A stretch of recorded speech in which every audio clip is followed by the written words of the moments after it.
We have a remarkable opportunity as a group today. We are going to look through a peephole into the future.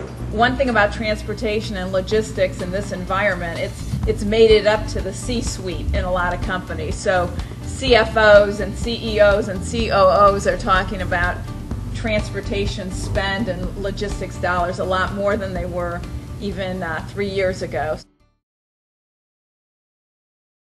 And we find that we are the culprit. If it's not successful, it's typically Rolls-Royce. We tend to drop the ball more than the 3PL. When done right, it is hugely successful. It does what we don't do well, and our customers love it, so we're a big proponent of it. The technology costs a lot of money. And in today's tough credit crunch, at FedEx, our second largest capital spend of the year is technology. Right now, technology is the primary thing that we have to our advantage to, I guess, right-size our network. You know, a company like FedEx, if we don't right-size our network for the current economy today, we'll be in the same boat as a lot of the other airlines and trucking companies. You have to use technology to continuously reevaluate the way your network is set up. We're going to go into a period here where it's going to be different for a period of time. So you better check your basics. You better check your supply chain. You better know where your partners are. And you start to move into those spend dollars that have to be where the future is going to be. That's going to be the trick.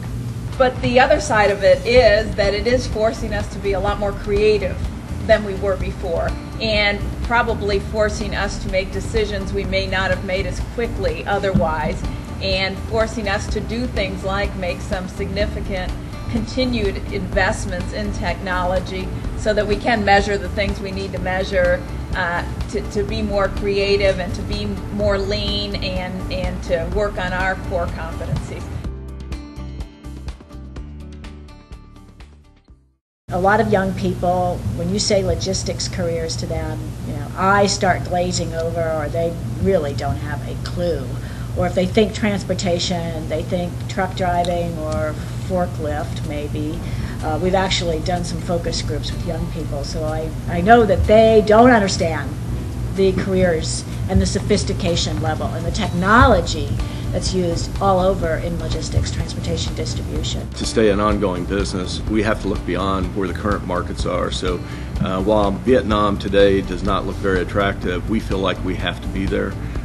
Indonesia, Turkey, and South Africa, right? So we're aggressively pursuing all those markets and expanding our global footprint, full well knowing we've got all the challenges that we've talked about today and continue to manage from a global supply chain perspective, managing total cost, the pipeline of inventory, and so forth.